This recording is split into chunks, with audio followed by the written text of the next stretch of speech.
টি-20তে ভারতের নতুন রেকর্ড। 3 ফরম্যাটের ক্রিকেটে ধারাবাহিক সাফল্য পেলেও ভারতের পছন্দের তালিকায় এগিয়ে টি-20।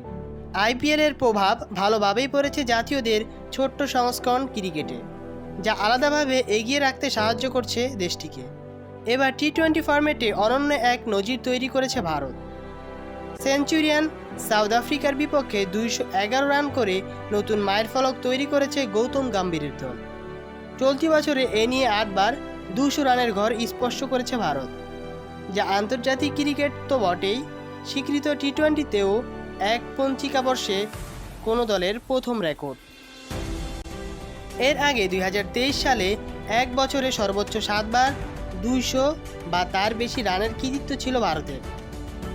সমান সংখ্যক দলীয় দ্বিশতকের এই রেকর্ড ভাগ ছিল জাপান ও বার্মিংহামের। চলতি বছরে এই মাইল ফলক তৈরি করে জাপান, আর 2022 সালে এই কৃতিত্ব গড়ে বার্মিংহাম। বিশ্ব রেকর্ড ছোঁয়ার দিনটি রাঙাতে চ্যালেঞ্জের মুখে পড়তে হয় ভারতকে। 220 রানের টার্গেটে ব্যাট করতে নেমে হার্দিক পান্ডিয়ার করা 19তম ওভারে 26 রান তুলেন মার্কো ইয়াংসেন। শেষ ওভারে সমীকরণ নেমে আসে 25 রানে।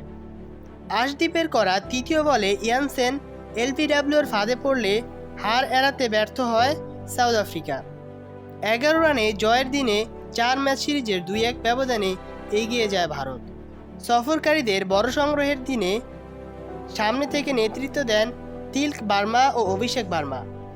তীরে নেমে বিধ্বংসী ব্যাটিংয়ে 56 বলে 107 রান করেন তিলক, আর ওপেনিং নামা অভিষেকের ব্যাট থেকে আসে 25 বলে 25 রান।